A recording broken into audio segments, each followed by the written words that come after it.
Okay, I think the participant count looks like fairly substantial. There's still a few people joining us and a few people logging on, but let's get started. So welcome to this, the first event, the opening panel on our first day. Our panel title is Building a Resilient Infrastructure Data Strategy to Combat Volatility in the Market. My name is Ben Steiner, and I'm joined by Samir and Hinesh, who will introduce themselves shortly.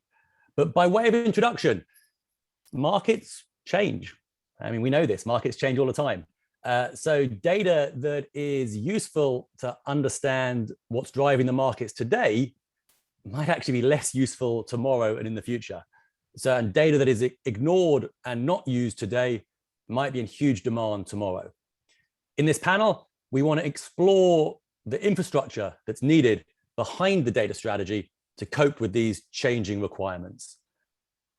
Before we dive in, just to make a statement, this conversation is off the record. In England, we call it the Chatham House rules. People will discuss their personal opinions and things that are of relevance to their companies, but it's not for publication and not for attribution. So before we dive into the event, I'd like the panelists to introduce themselves. Hinesh, maybe I can start with you, and maybe you can give a quick introduction of who you are, what your firm does, and what you do. Hinesh, over to you. Sure, Ben. So firstly, Ben and the AI and Data Science group, thank you for having me. So my name is Hinesh Kalian. By way of introduction, I head up Data Science for Man Group.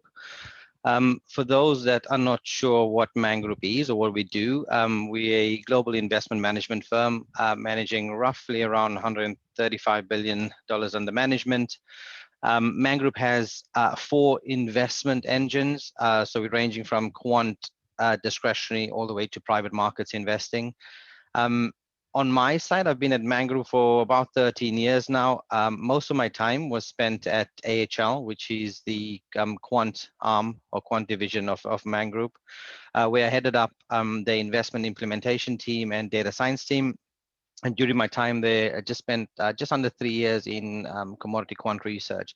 So in my current role as Director of Data Science at Man Group, I'm responsible for data sourcing, the data science initiatives, data management, and data science engineering. So I'm now overseeing data initiatives across all of Man's investment teams. Great, thanks. And Samir, if I can bounce the same question to you. Who are you? What does your firm do? And what do you do there? Samir. Sounds good. Thank you, Ben. So my name is Samir Gupta, and I'm the head of data solutions at Point72 Asset Management. More recently, I've assumed another role, which is basically the same head of data solutions role, but for the New York Mets, which is one of the 2 New York baseball teams that's owned by Steve Cohen, who also is the owner of Point72. So for those of you who are trying to figure out the dots and connecting the dots, you know, Steve Cohen owns both Point72 and New York Mets, and that sort of explains how I got into this role. So we'll focus on Point72, which is where I've spent my past 4 years in a variety of different roles in data and analytics. I ran the sourcing team at Point72, and then I was also the head of data, head of internal alpha capture data business at Point72.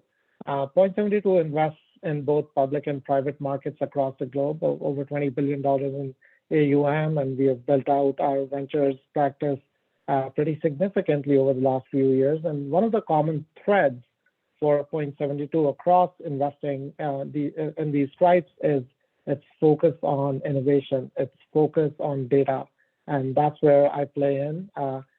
Currently, my team is responsible for building out innovative data solutions for our investors, and in doing so, we focus on leveraging the latest and greatest innovation that's happening across Silicon Valley and technologies, cloud computing, and then we typically would bring in off-the-shelf solutions, or we'll build some solutions in-house to sit on top of those. And you know, finally, one of the big projects that I'm working on right now, it's my biggest focus, is to drive the digital transformation strategy at the New York Mets for baseball data, where we are building out a new modern data platform in the cloud, and in the process, I've also built out a data engineering function over at the Mets. Great. Thank you both very much. So let's kick this off. Let's start with some definitions. So let's start with like a definitional question, which is, we use the words a resilient infrastructure data strategy. Well, what does that look like to both of you individually? Maybe Samir, I'll stick with you. So what does a resilient infrastructure data strategy look like to you? So I think of data strategy or data infrastructure strategy as a three-part equation. And those three parts are: one, data sourcing; two, data infrastructure; and three, people and processes. So what do I mean by all three? Data sourcing is your ability to bring in the best possible data set in order to solve a given problem. So in our case, it's obviously doing analysis of companies. And you need to be able to bring in not only traditional market data, which used to be the case, but increasingly alternative data sets as well. On the data infrastructure side, you have to support that analysis of the data sets that we pulled in, which are very diverse in the first step I mentioned, through a choice of, well-defined and well-thought-out choice of technology stack, and that's really your data infrastructure. So again, it used to be the case that in the past, data was sort of small and less diverse, so you could basically run all your analysis on things like Excel or databases like Sybase and SQL Server, but not anymore. So, we are increasingly, especially with alternative data, we are increasingly seeing both the size of the data sets increase. So Excel, alone may not be good enough or efficient enough. And then the diversity of data sets. So we're talking about not just structured data that can easily be laid out on a table, but we're talking about semi-structured to unstructured data sets. So this could be things like, text. It could be things like images, video. Video is a big thing in baseball. And so again, there's a lot of parallels between those two, but I think infrastructure becomes a critical thing. And then finally, as I mentioned, people and processes. So I've always believed in the fact that you need a cross-functional team, not too many people, small teams, especially when looking at markets. So somebody who understands markets well, somebody who's good at data science, and somebody who's good at data engineering. And you want to, sort of, put these people together in a way that communication is very, very fast, is seamless.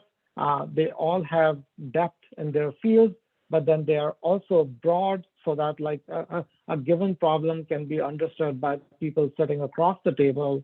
And then that creates a very tight feedback loop. And I think that's one of the big challenges for adoption of AI and ML, where you cannot run things where you run 3 iterations and you expect to have the best solution. You have to constantly fail fast. You have to constantly learn. You have to constantly iterate, and therefore a smaller team size, which is well designed again, and then can communicate really, really well, becomes a critical thing. Yeah, absolutely. So the continuous iteration, continuous improvement is much easier with a small size. Hinesh, I'll bounce the same question to you, which is, what does a resilient infrastructural data strategy look like to you? So what are the key elements? And perhaps maybe you can also comment on sort of where data infrastructure stops and model development might start. Yeah, sure. So I do echo Samir's comments, especially on the culture and people and processes. I think if we zone in on how do we define resilience, perhaps, the way I think of it as adaptive, flexible, scalable to any form of data, and it's done once and done well, right? So I think in terms of any data strategy, the critical thing is that it has to align with your business strategy, and it should focus on delivering value to your investors or your clients or your stakeholders. And I think you need to really think of that in terms of the center or the core part of building out a data strategy. So to me, like, these key elements starts with culture and people. I honestly don't think you can promote change or a new platform if you do not have the crowds behind you and you do not have a cross collaborative sort of organization. And I think small teams which are agile and cross collaborative and working together to solve problems, and a mixture of diverse skill sets works phenomenally well. Yeah. And to make that happen, I think you have to show incremental value to them and to build a strategy that targets their specific needs. And this whole fail fast is super important. The startup mentality is super important to kind of have this iterative process. I think you need to also, you need to identify the investment use case, create a strategy around, how you're going to source and prioritize data sets that Samir mentioned. What's your strategy for ingesting data, mapping data to securities that you want to trade, storing it, permissioning, accessing it? And I think all of this entire ecosystem, you want to make it as super simple for people to understand and for anyone to have the ability to use data, regardless of the shape and format. And we got to be a bit mindful of that. It's not just a tech solution catered for just engineers only, and I think that's quite important. Ben, on your second point, on where does infrastructure stop and model development start? I don't think there's a stop and start process here, but like based on my view, I think it needs to be a fluid process from prioritizing data, onboarding data, all the way to model development, portfolio construction, and trading in the end. And the idea is that all of these basic building blocks needs to come together under one ecosystem. And if you really truly want to have a resilient infrastructure, data platform, you need to do your ETL or ELT well. You need to do your central security master well. You need to do data indexing and tagging really well. Bring in analytical tools for data quality, and then leverage, model development, portfolio construction, feature engineering, ML techniques, and so forth for building out your alphas. But I think I can't stress that this is a problem for many firms, and especially the disconnect between different teams, whether it's engineers and business units, whether it's traders and machine learning researchers, or data scientists and data sourcing individuals. It all needs to gel up, and the way to gel this up at times is building small teams, but also making a more of a collaborative data platform. Absolutely. It's interesting to me that you both emphasize the idea about the communication, the agility, the adaptability. From a technology perspective, perhaps the key challenges are less about the technology, it's more about the people. But maybe we can stay on that and talk about the challenges in a bit more detail. Samir, if I can bounce back to you. What are some of the key challenges that you face, or more philosophically, what keeps you up at night about sort of a data infrastructure at the moment? Yeah, so I think I would almost like try to answer this question then in a very abstract sort of way, which is and I'm going more after what keeps me up at night. So I think of course there are tactical issues, but I think there's a strategic thing that I'm coming to realize more and more, which is the risk of becoming obsolete or obsolescent. And by that I mean and this applies across a lot of different areas. So you could start with your data set. So today I have a data set that I've brought in, and it's an alternative data set. Typically, in order for us to productionize a data set, you have to go through a lot of very rigorous processes, starting with compliance, legal reviews, making sure we are comfortable looking at the data. Then there is a testing process or an evaluation process, which itself can be very time consuming. And then you finally productionize the data set. And I think we're all seeing this, that there's a huge data proliferation going on. And what you have today may not be the most optimal data set that your use case might demand. So there's that risk of obsolescence there. What about your infrastructure? So infrastructure is even more of a long-term process where you build out your infrastructure over a multi-year process typically, and again, you're seeing a lot of innovation happen in technology, and it's all good. It's all things that cloud computing is a perfect example. On-prem servers used to require at least overnight, at best, processing Monte Carlo simulations. And with cloud, you can just do that in a massively parallel way and be done in a matter of hours, if not minutes. So again, how do you deal with making sure that you're not clinging to your old infrastructure, but then making sure that you're swapping out things that can be replaced with more efficient ways. And then finally, talent, right? And I think that's the changing technologies, changing way of doing things, changing way in which we work, the whole debate around future of work, and how do we, I just don't believe that our past education will lead us through the end of our career. So again, the key is to not be obsolete from your skill set perspective, and to continuously adapt and learn. And I think these are all good problems to have.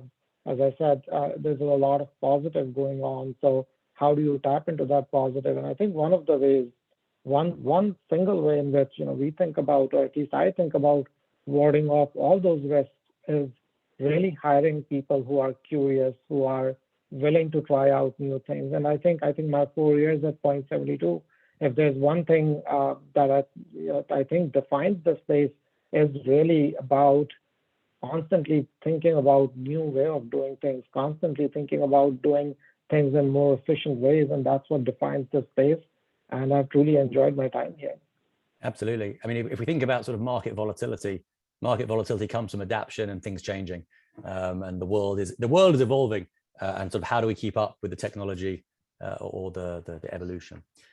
Hinesh, bouncing to you with the same question, which is, what are the key things that keep you up at night, or the key challenges that you're dealing with? Yeah, I mean, from a theme point of view, it's nothing dissimilar to what just got mentioned. But I think the key is that the space changes so quickly, and it's changing so continuously, and trying to be ahead of the curve and competitive and agile is something that does keep me up. And that fits into kind of 3 buckets, right? Internally, from a people, process, culture point of view, in the data world, everyone has to, especially internally, sing together, right? From tech to data science to quant to PMs to trading and compliance. And if one node is not in tune, then the entire thing can end up a bit of a mess. I think platform and infrastructure is a super important thing. An area to focus on, because typically, legacy mindsets would tend to build internally and try to sort of, create some solution that may be catering partly to your needs, and then the support burden internally on that becomes quite overwhelming. And the solutions out there from a cloud point of view, from an AI analytics point of view, is growing quite considerably, and there are products that can be utilized within your specific data ecosystem or platform. So I think trying to make sure that we keep ahead of that and keep in touch, keep connected with the changing landscape is something that that does keep me up, or one of the key challenges that I'd say we have. And I think talent is very important, right? This whole data science or AI and machine learning sort of roles and topics or buzzwords are becoming more and more prominent across a variety of industries, not just investment management, right? And trying to create a platform in an environment is something that we focused on at Man Group, to make sure that the individuals that we are hiring and the people are working quite closely with a variety of different teams to learn and develop their skill sets as they go along.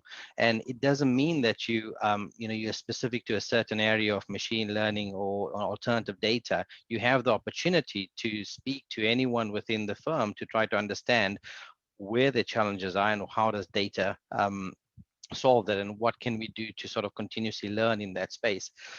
And I think from a key challenge point of view, you need to make sure that you continuously up to speed with these 3 areas.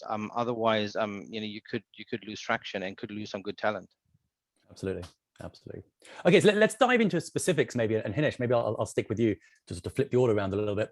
Let's talk about sort of data sourcing specifically.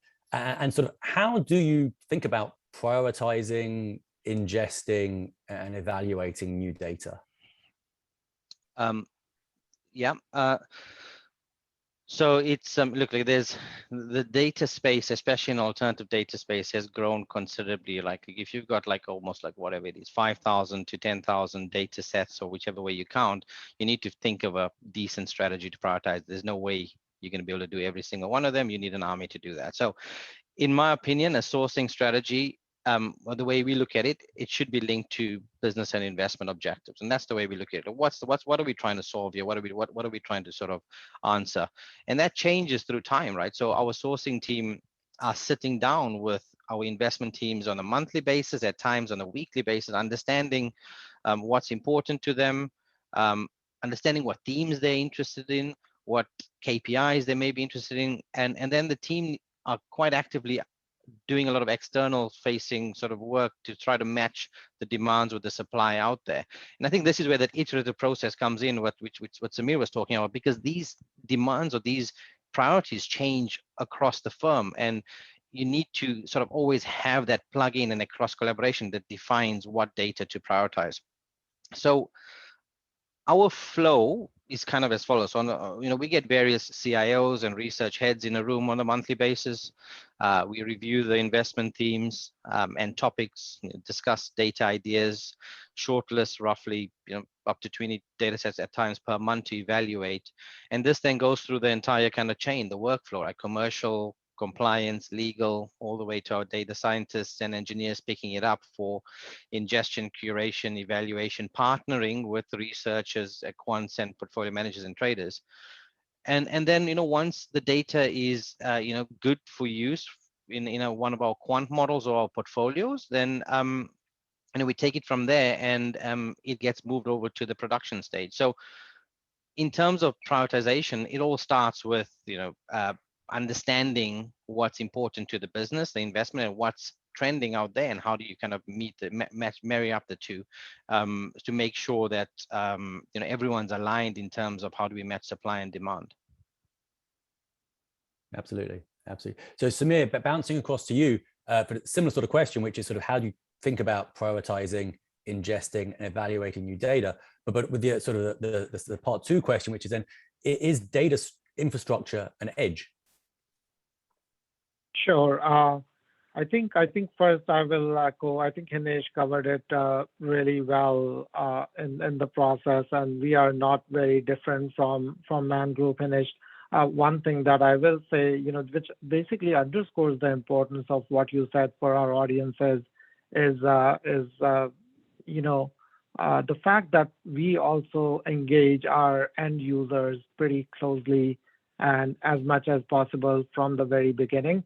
So there's two elements to it. There's a proactive element, which is where, we sit down with our investors across different verticals and say, what's important for you in the next 6 to 12 months. And, you tend to identify themes with them. So 5G, for example, and, and TMT. And, you would sit down with them, you would say, okay, if this is the theme, then what we do is we basically come back and we sort of lay out the entire value chain for a particular industry or for a particular theme, and then identify points of interest where there may be data, that's publicly available. So, for us, compliance is a very, very sort of big thing, and I'm sure it's the same for Man Group. So we work very closely with our compliance partners to make sure there's a good comfort level in the data sets that we look at. I think, I would, and again, the rest of the process is pretty similar to what you said. I think what I do want to highlight, one of the challenges that I'm seeing in this space, as I've sort of put my 4 years at Point72 in doing this type of role, which is, I think 4 years ago, we had a lot less data sets to worry about. Hinesh, I think you mentioned this. Today, every business is seeing itself as a source of data, and therefore is trying to pursue a data monetization strategy, which is great news for us, where we're trying to get as much data as we can, which might be applicable. But at the same time, it poses a big challenge on the infrastructure side, on the process that Hinesh, you mentioned. Ours is very similar. How do you scale that process? How do you sniff out, the signal from the noise when you're looking at 10 or 15 data sets that look almost alike, and which one do you want to bring in to test? And again, you can't, Hinesh, you mentioned this, you can't test all 10 or 15 of them. So you need to be able to, in a very efficient and quick way, say maybe out of these 15, these two are the most appropriate. And again, this has to be data driven. You cannot go off of just things that may be in the marketing brochure. You actually have to do enough work to make sure that you're sort of pointing to the right data set, and you may end up testing out 2 data sets, deploy one in production. But again, what are the chances that that better data set comes along 6 months down the line? And I think those will be there'll be a distinct possibility that might happen as we see more and more data sets come through. And therefore, how nimble are you in swapping out a data set? How nimble are you in testing a data set? So I think all of those things become very important. And I think that plays into the second question you asked, Ben, which is data infrastructure an edge? It absolutely is, because as we see the scale, the scope, the velocity of data sets increase, the processes are obviously one thing in which you scale, but I think processes can only be built on top of a data infrastructure that's nimble enough. And I'll end with an example, which is if you want to process, let's say, unstructured data, so news, blogs, broker research, internal research, you need NLP capabilities. And for you to have NLP capabilities, you need to be able to ingest lots and lots of data. I'm talking about terabytes and petabytes of data, and then on which you can train your models and recalibrate them every so often. And I think having the right data platform strategy, typically it has to be cloud, makes a lot of sense. Even for structured data sets, we're seeing that the size is getting so big and big for these data sets that 5 years ago, where Excel would have been a great solution, or even a database like a traditional database might have been a good solution, now you're better off bringing in Spark technology to process the data in a distributed way and process it much faster. So absolutely, data infrastructure is a critical edge you need as you try to get an edge in the market. Yeah, absolutely, because the adaptability or the speed of adaptation gives that edge to deal with changing and growing data supplies. There was a great quote I heard recently, which is, if it doesn't hurt, it won't work. The idea being that if it's not difficult to do something, everyone's already doing it. And if everyone's already doing it, then perhaps that there's no alpha there, or there's no edge there. Moving on then, let's take a few questions. I see some questions coming in the Q&A. Please do carry on sending questions. I'll turn now to a few of the questions. One of them, or in fact, the 2 of them are around sort of public clouds and your usage of public clouds. Maybe I'll wrap 2 of the questions together and ask sort of a joint question, which is, the first question was around AWS technologies for ingesting true real-time data.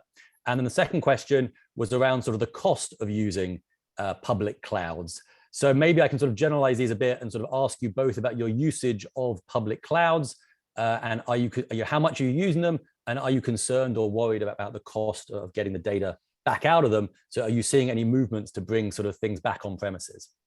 And maybe Hinesh, maybe I can bounce to you for that one. Yeah. As a firm on the data side, we are just beginning our cloud journey. I know historically, Man Group has been an on-prem business, data centers and so forth. But as we scaled up our efforts with data, especially unstructured and big data sets, we're starting to introduce and integrate cloud solutions. We're not fully cloud. We believe in a hybrid approach, but the idea of, I think the question specified AWS technologies. I don't see at the moment, I don't see a one size fits all where there's a specific solution from AWS or wherever it is. You need to think about what's important for your business use case, and that may entail a variety of different cloud solutions that you need to sort of marry up together. And unfortunately, there's no single I haven't found a single kind of workflow in the cloud space that gives you, out of the box, there you go, everything you need, and then you just sit back and relax. What we've noticed is that we need to sort of look at a few different solutions and then think about how that can be integrated within our ecosystem. Costs definitely, it's something to bear in mind with, and I think a lot of that is, cost benefit of, the scalability. How quickly are you researching data? What's your storage cost versus if you had to do it on-prem, and what's the output of all of this? And monitoring that is something that is an area that we are focusing on to make sure that we've got alerts and thresholds and so forth to make sure that compute or storage costs are all budgeted for and in the right hands, and we have oversight around that as we sort of integrate more of our data using cloud solutions. Great, thanks. And then Samir, maybe I can ask you a similar question, which is your usage of the cloud and any concerns about sort of the cost that might go the other way, which is bring stuff back on premises. Yeah, no, I think Hinesh hit it on the head. So, similar to Man Group, we are early on in our cloud journey here at Point 72. We've done a lot of tactical solutions over the past few years, but under the new CTO, we're embarking on a very thoughtful and a strategic cloud strategy. And I think one of the things which have become clear, Hinesh, to your point, there's no one size fits all. So I think you're almost better off having a cloud agnostic strategy or a multi-cloud strategy. And this just gives you the freedom to solve the problem without having to be married to like a particular solution. And again, I think all the cloud providers are just like they're leading the innovation. So, but again, there could be a myriad of factors such as a team that's working on in your environment could be familiar with a certain cloud technology. So there's obvious, everything else being equal, there is an advantage to getting them on a technology they know best. So again, a point for going with a multi-cloud, cloud agnostic strategy.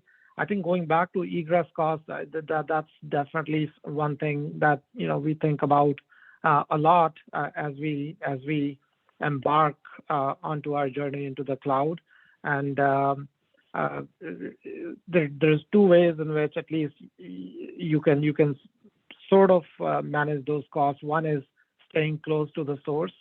So for example, if there's a source which is pumping out terabytes of data and they happen to be on Cloud A, you want to have your consumption engine also on Cloud A. This way, you're not taking any data out of that cloud and therefore managing your egress cost there. But again, this sort of underscores the importance of having a multi-cloud strategy.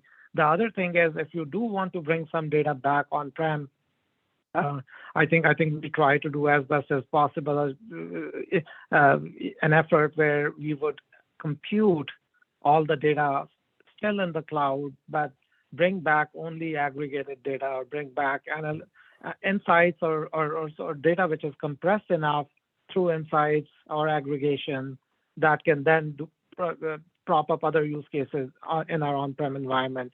But obviously, it just doesn't make sense to move terabytes of data out of public cloud because those egress costs are, as somebody in the audience mentioned, is a pretty significant cost. Yeah, so it's the idea that sort of send the calculation to the data rather than bring the data back.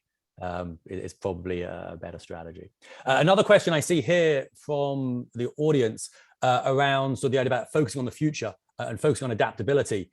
Many firms think only about current needs, so miss out on the opportunity for building infrastructure that enables continuous growth. Obviously, thinking about the future requires investment, and that requires persuading other stakeholders in the business to sort of convince them to say yes to the investment in the future infrastructure. So maybe this is more of a philosophical question for you both, but how do you persuade the purse holders of the budget to invest in the future of the data infrastructure? Maybe Hinesh, maybe I can jump to you for the first one there and then ask the same question to Samir. And if anyone has the right answer for that, please do let me know, because I don't think there is a right answer for that. But I think it all relates to thinking about what's the output. I mean, what have you gained from the output of new data or platform. You need to look at projecting costs. If you stay as you are, and the external factors increase by twofold or threefold, what are you going to do from a contribution to whether it's your AUM growth, whether it's alpha P&L, and how are your competitors going to be aligned with what you're doing? So you got to look at factors internally in terms of duplication, support, per person cost in maintenance, tech debt, and then you need to look at new content coming out in the externally, and what we try to do is try to marry the two up, and then look at what are the opportunity costs of doing that versus staying still.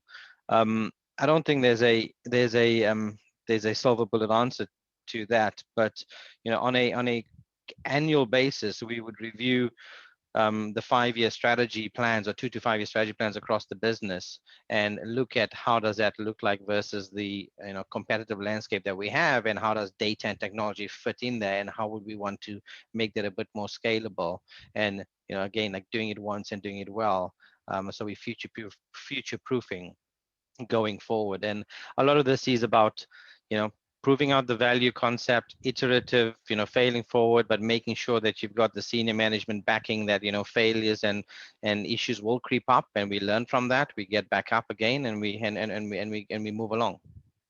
Great, thanks. And the same question to Samir, which is sort of when it comes to thinking about the future and getting sort of the buy-in of the rest of the company, what are your comments there?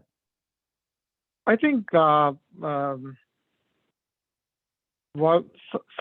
technique that has worked well for me here at Point 72 is what I call controlled experimentation. And by that, what I mean is taking baby steps to build a prototype, to do a proof of concept, but enough that you can actually see tangible results. And again, the other important thing is to involve your stakeholders as much as possible in that proof of pilot, so that the tangible results that I'm talking about are something that somebody can vet from the business side, which is, hey, yes, this strategy works. Or maybe, no, we need to tweak this strategy. Maybe we need to change some of the data inputs into that. But ultimately, having,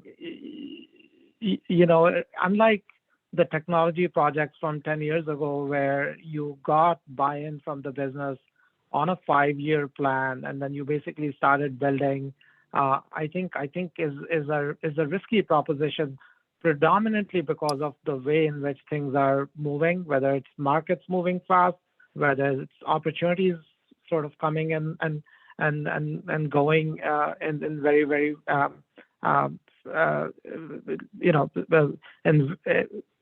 fast moving ways. So I think the important thing is to really, you can have a 5-year plan, but how do you go about getting into that 5-year plan? You should be prepared to make changes. You should be prepared to adapt, and you do those adaptations not in a vacuum, but in close coordination and partnership with all the stakeholders, including business, that I think can avoid surprises, can actually really lead to synergies and create a much better outcome.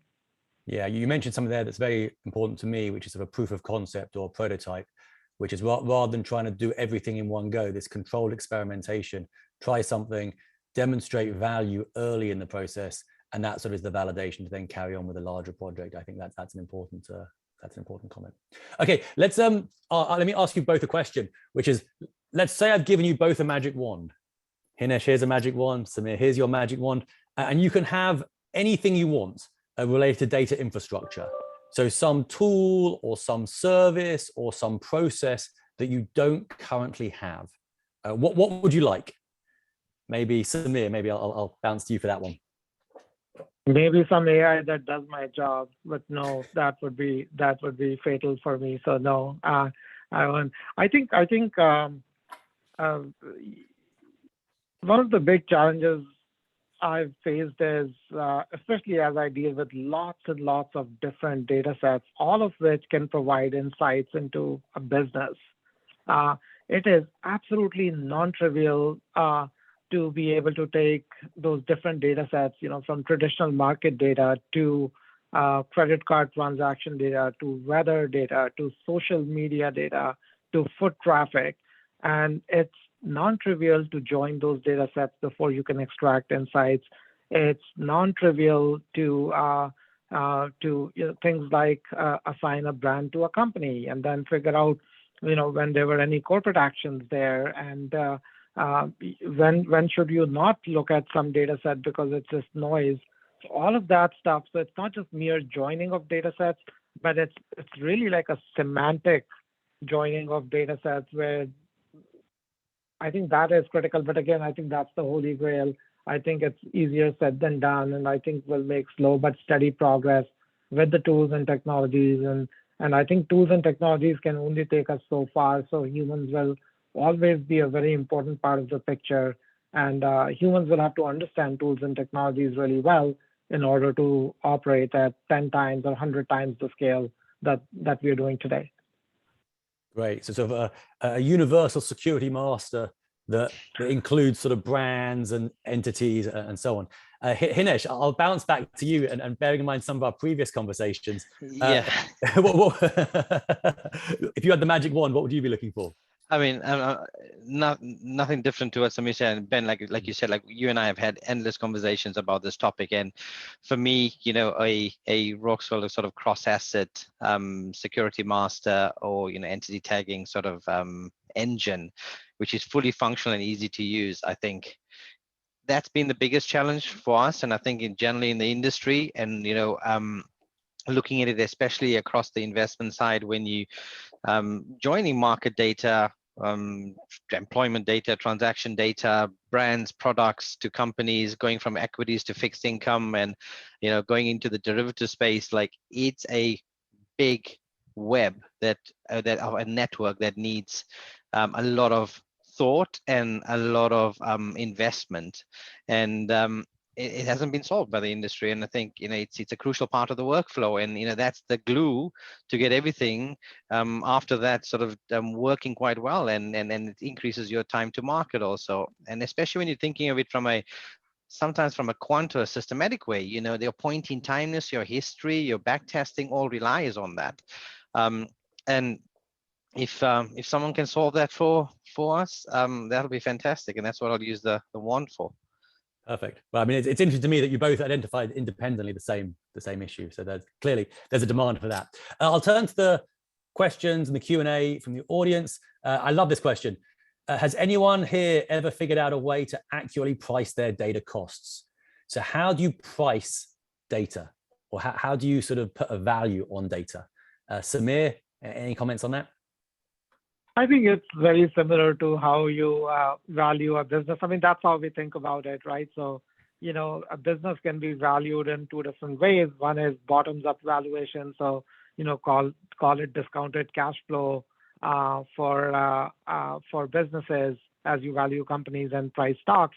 When it comes to data, what does that mean? It means, can you see the P&L attribution for a data set? And it's, again, easier said than done. But, what level of alpha, incremental alpha, is this data source adding to your existing mix of data sets? And that assumes, obviously, that you're able to do alpha attribution to a data set. So that's one way in which, and then how much money can you deploy?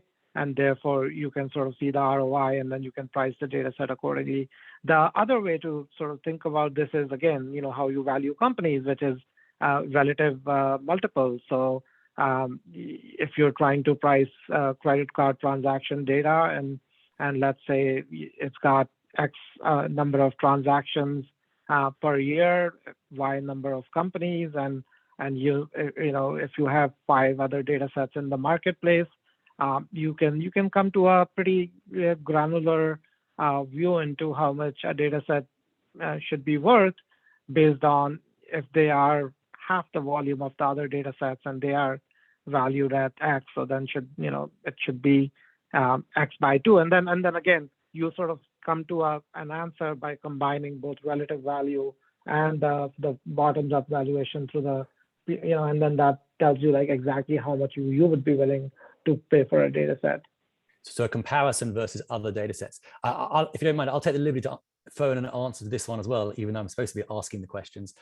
I would love to see an auction site for data, because the value of data to me is what somebody else is willing to pay for it.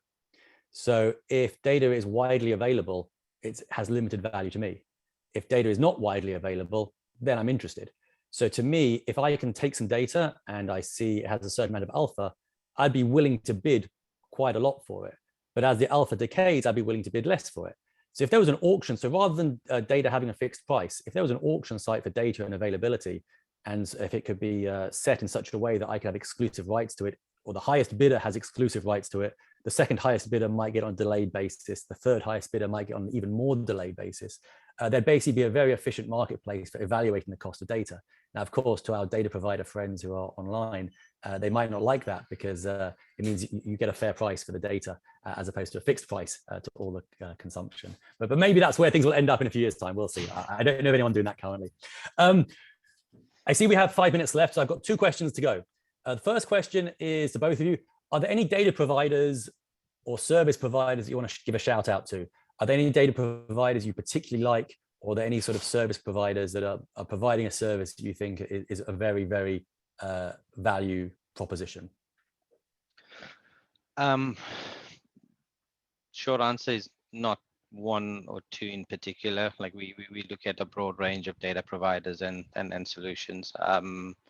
So nothing in particular. I think the key thing for us is looking at themes. So whether it's at the all data space in terms of expert networks or consumer transactions, and your typical sort of alternative data themes are interesting to us. I think the text space is super interesting, especially when you marry up like machine learning and NLP techniques. The bulk of the world's data is actually stored as text. So the ability to capture that and process that in a timely manner is what I think is particularly interesting. So not a specific vendor or provider, to be honest, to mention there. Okay, and Samir, from your side, anyone in particular, or any types of providers in particular? I think I agree. I agree with Hinesh. I would just say that a lot of data set providers are doing an amazing job building capabilities, trying to make things easier for clients. So I think that's a unified phenomenon that we are seeing, where all data set providers are becoming very, very innovative, trying to keep pace with their clients. So I think as an industry, I feel very optimistic about the entire ecosystem jumping on the bandwagon. And I think that's important, because buy side or sell side alone can't do it. So I think it's just heartening to see the innovation being top of mind for pretty much every player in the ecosystem. Everyone's trying to sort of win client share, and everyone's trying to win sort of revenue dollars from the consumers. So innovation drives that. Great. We've got 1 minute left, so maybe I can ask a rapid fire question. Quick answers. If you could meet yourself 5 years ago, so you meet a younger version of yourselves, what advice would you give yourself, perhaps about data and analytics more broadly? Hinesh, I'll turn to you first, and then Samir, I'll give you the final word. Okay, I think don't overpromise too early and be patient. I think be upfront with senior leaders around expectations, especially around cultural changes. And the expectation of immediate change needs to happen on day one is quite challenging. And I think just not underestimate the cultural aspects of it, and building credible relationships has to take most of your time initially. I think that's, if I had 1 minute, that's what I'd answer. Again, it's the people, not the technology. And then Samir, the last word to you. Do not rest on your past education or past experience. So it used to be the case 5 to 10 years ago that what you did in your first 10 years put you on a path, and then you just went from there and literally stopped learning. And I think I keep telling myself this every day, which is, if I don't evolve, if I don't continuously learn, I will be obsolete. Love it. Two phenomenally great themes of advice. One being that change takes longer, so set expectations correctly, and culture is hugely important. And the second one is don't rest on a past experience or past education. Keep innovating, keep evolving.